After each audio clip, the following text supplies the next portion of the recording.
Y bueno, queridos estudiantes, nosotros estábamos viendo los procesos cognitivos, pero exactamente estábamos viendo estos procesos cognitivos básicos, que eran la sensación y la percepción, ¿cierto?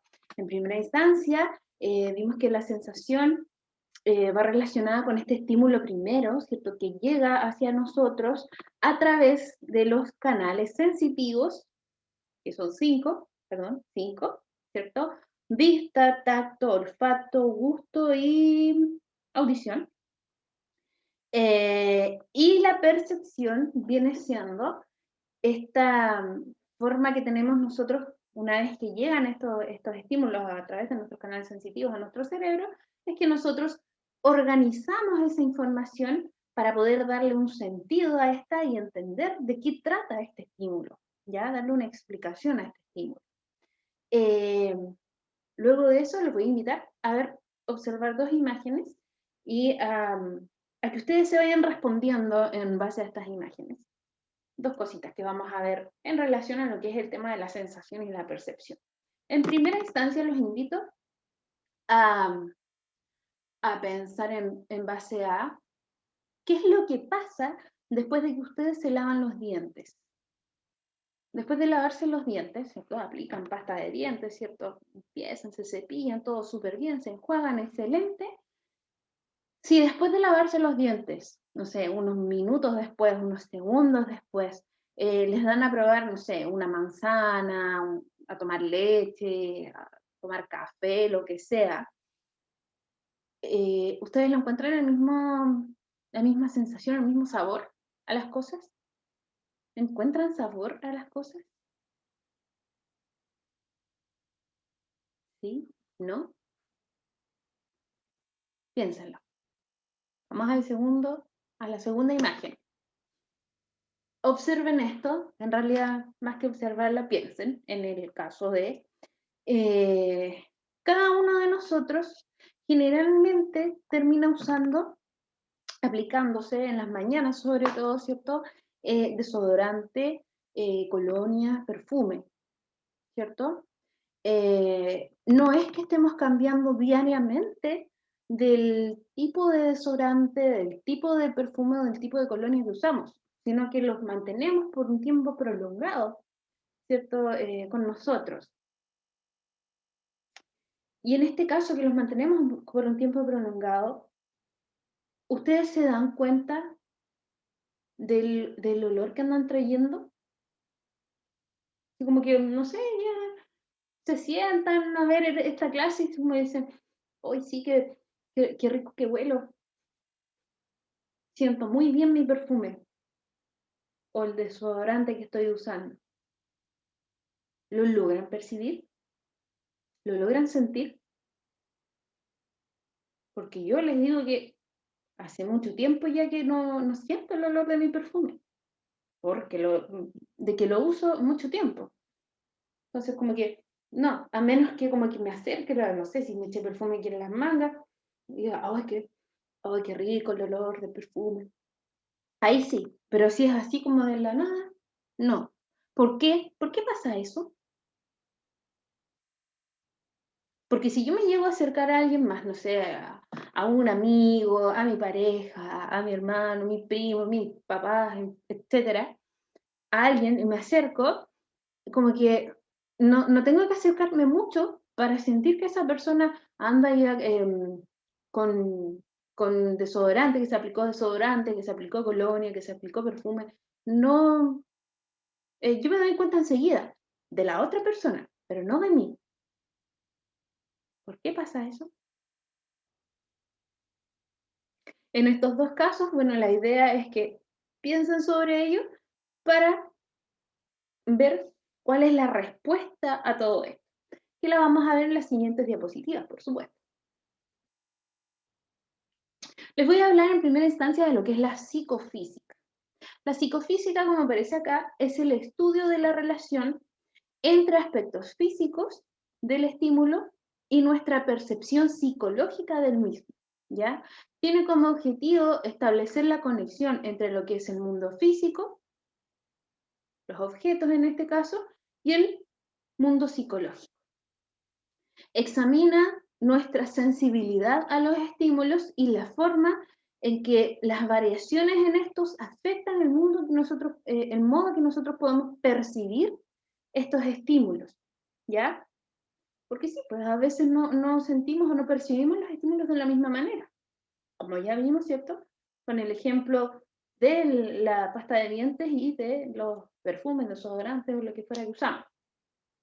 En este caso, yo les voy a hablar de lo que son los umbrales sensoriales, la adaptación sensorial y la deprivación sensorial, ¿ya? Que es algo que estudia la psicofísica en relación a lo que es estos estímulos que llegan a través de nuestros canales sensitivos y que nosotros después los comenzamos a interpretar. Y si es que alcanzamos a interpretarlos también. En primera instancia les voy a hablar de lo que es el umbral absoluto. Como aparece acá, es la intensidad más pequeña de un estímulo que nosotros podemos percibir, ¿ya? En este mundo en el que nosotros estamos, podemos percibir un montón de cosas, pero esas cosas siempre las vamos a percibir de acuerdo a lo que son nuestros órganos sensitivos y al estado en el que están nuestros órganos sensitivos, ¿ya? Por ejemplo, las ondas sonoras, nosotros no logramos percibir todas las ondas sonoras que hay, ¿cierto? Hay ondas sonoras que nosotros, seres humanos, no las alcanzamos a percibir, pero sí tal vez las percibe su gato, su perro, un ratón, por ejemplo, ¿ya? Y eso va en relación a lo que es el umbral absoluto. E incluso hay estudios que indican, ¿cierto?, que nuestro canal sensitivo, que es la audición, se va deteriorando con el paso del tiempo, ¿cierto? Y eso hace que nuestro canal absoluto a veces cambie. Puede ser que un niño pequeño esté escuchando, no sé, la tele a 5 de volumen, por ejemplo, y usted en 5 de volumen no escuche casi nada, como que escuche susurros, y en este caso tenga que subirlo a 10.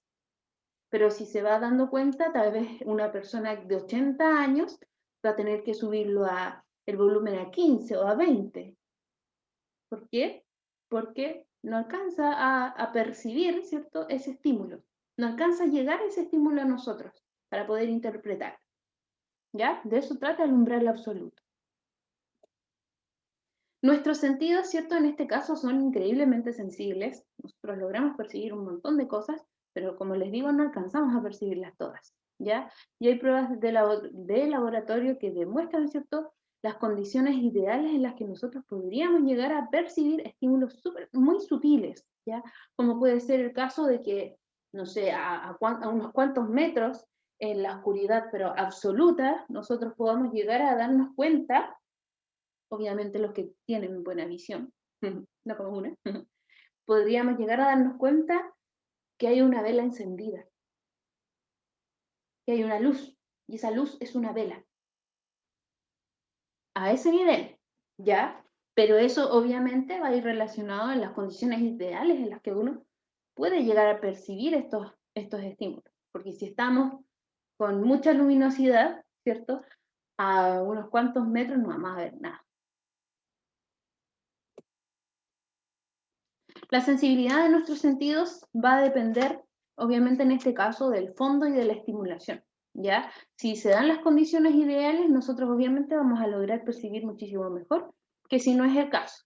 No sé si les ha pasado que hay muchas veces en las que estamos conversando algo y como que alguno de ustedes escucha un ruido y como que llega y tiene que hacer que el resto de la gente se calle para poder interpretar ese ruido. Es como, ya, bajan el volumen de la radio, lo que sea para poder interpretar ese ruido y decir, a ver, ¿de qué trata esto?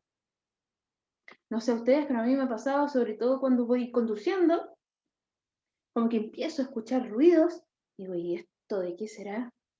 ¿Será de mi auto, señor? ¿Me voy a quedar en pana? Ojalá que no sea así. Y termino bajándole el volumen a la radio y acallando a toda la gente que va ahí para poder escuchar atentamente y decir, ah, no, no es mi auto. Perfecto, parece que era la radio. Subimos el volumen nuevamente. Y así. Bueno, ahí vamos a ir viendo, ¿cierto?, que nosotros podemos sentir cosas, podemos percibir y lograr interpretar las cosas, sobre todo correctamente, dependiendo también del fondo y la estimulación. En este caso, si ustedes están, no sé, pendientes de mi clase, por supuesto, como debe ser, y no sé, en el mismo lugar en donde están pendientes de mi clase, están escuchando música, hay gente dando vueltas para allí y para acá, vamos a interpretar, pero erróneamente. ¿Por qué? Porque igual va a depender, como aparece acá también, de lo que son nuestras condiciones ideales. ¿Ya? Tenemos por otro lado lo que es el umbral diferencial, que es esta diferencia mínima perceptible, cuando nos damos cuenta que el estímulo cambió de intensidad, ¿ya? Es la diferencia más pequeña en intensidad requerida para que nosotros podamos percibir la diferencia entre dos estímulos, ¿ya? Varía no solo de nivel de fondo, sino también de la intensidad original del estímulo. Por ejemplo, ¿cierto? Si estamos aquí escuchando tele nuevamente y queremos, estamos escuchando la tele, el volumen, no sé, que está a 5, nuevamente está a 5, y llega alguien y nos dice, ya, pues sube el volumen, por favor, y lo subimos a 6. ¿Nos vamos a dar cuenta que se subió el volumen? Tal vez no, ¿ya? Entonces ahí tenemos que ir viendo hasta qué nivel nosotros nos damos cuenta del cambio de intensidad que hubo en ese estímulo. Por ejemplo, también, no sé, el cargar libros o cargar lo que sea que tengamos, si nosotros vamos súper pesados o llevamos, no sé, en su caso puede ser la cartera, la mochila, un bolso, lo que sea, que vamos muy pesados en este caso, si alguno de ustedes le agrega una hoja de papel a su mochila o a su cartera, lo que sea, ¿se va a dar cuenta del cambio de peso? Probablemente no. Pero si le agrega un libro más, chuta, que se siente harto más pesado. ¿Ya? Entonces ahí la idea es ir viendo también el umbral diferencial, esta diferencia, ¿cierto? Para poder ver el cambio de intensidad en este estímulo. Por otro lado, vamos a ver lo que es la adaptación sensorial, y esto va muy relacionado a lo del tema del perfume que les mostraba. La adaptación sensorial es el ajuste de la capacidad sensorial, ¿cierto? Que sigue una prolongada exposición a los estímulos. La adaptación se produce cuando la persona se acostumbra al estímulo, ¿ya? Y cambia su marco de referencia. En este caso, como que cambia mi nivel de atención, ¿ya? ¿Por qué? En este caso yo les digo perfume, yo sé que estoy usando perfume, yo no lo siento. ¿Por qué? Porque yo no le estoy prestando atención a eso, ¿ya? Porque ese estímulo está constantemente conmigo, entonces no le presto atención. Le puedo prestar atención a otros estímulos que tal vez son más necesarios en el momento, ¿ya? Como dice aquí, por lo tanto, no responde al estímulo, ¿cierto? De la misma manera que lo hacía anteriormente. Si yo llegase a cambiar de perfume, los primeros días, tal vez llegaría hasta ser un poco insoportable el aroma, ¿cierto? Porque no estoy acostumbrada a ese olor. Pero en este caso de la adaptación sensorial, frente a cualquier estímulo, el tema es que nosotros nos adaptamos a ese estímulo y cambia nuestro nivel de atención frente a ese estímulo. ¿Ya? Les muestro aquí tres ejemplos. Por ejemplo, no sé, supongamos que ustedes están en su casa, tienen un plato de comida. Están en su casa o van llegando a su casa. Van llegando a su casa y alguien se dan cuenta que alguien hizo comida en su casa, o ustedes mismos le hicieron y se quedó ahí el olor impregnado, no sé. Van llegando a su casa y sienten ese aroma tan exquisito de la comida, sea cual sea, no sé, sopaipillas para ahora que estamos en invierno, ¿cierto? ¡Ay, qué rico olor! En este caso, al principio nosotros nos damos cuenta, ¿cierto?, del olor. Y como que estamos ahí combatiendo constantemente con ese olor. Hasta que, después de un tiempo, de un par de horas, como que ya nos adaptamos a ese olor, ya ni lo percibimos. Con los olores de las comidas, el olor de la estufa, leña, incluso la parafina, a veces nosotros nos adaptamos a ese olor, como que baja el nivel de atención o pasa como a segundo plano ese nivel de atención para prestarle atención a otros estímulos, ¿ya? Otro ejemplo puede ser si ustedes han estado en un lugar donde hay un ventilador ¿cómo se llaman? Ya, digamos un ventilador, sea, no sé, en su casa, en alguna sala de clases, lo que sea, que hay un ventilador encendido, al principio ustedes van a estar ahí, escuchando el ruido de las aspas, dando vueltas, el viento que va ahí, ¿cierto? La brisa. Pero después de un tiempo, ni siquiera se van a acordar de que está ahí el ventilador. A menos que de vez en cuando como que sientan el estímulo del viento que va llegando, ¿cierto? Y va rozando su cara, su piel en este caso. Pero si no, no se dan ni cuenta. Y por otro lado, otro ejemplo, ¿cierto? De lo que es la adaptación sensorial, es cuando ustedes van a algún río, alguna piscina, a la playa, por ejemplo, sobre todo estas playas que las playas de Chile se reconocen por ser muy, muy heladas, ¿cierto?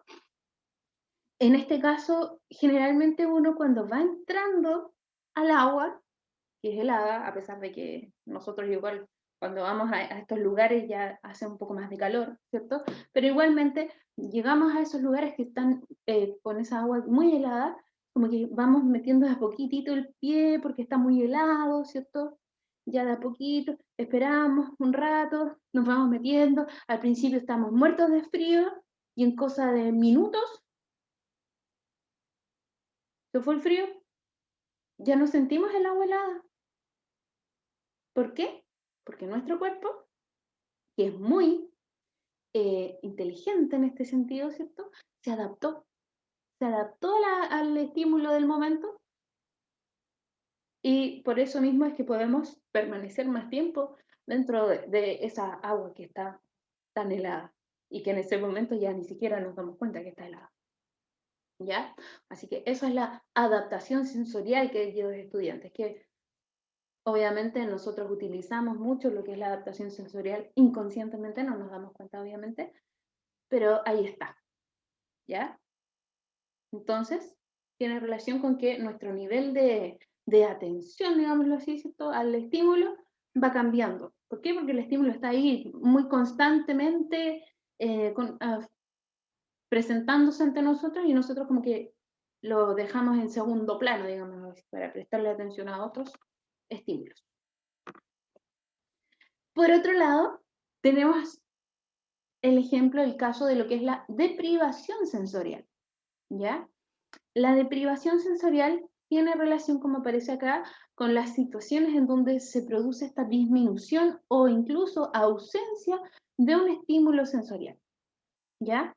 Que puede ser el caso, aquí no es que esté haciendo yoga, no es ese mi ejemplo, sino que de una persona, imagínense ustedes que están en esa posición durante varios minutos.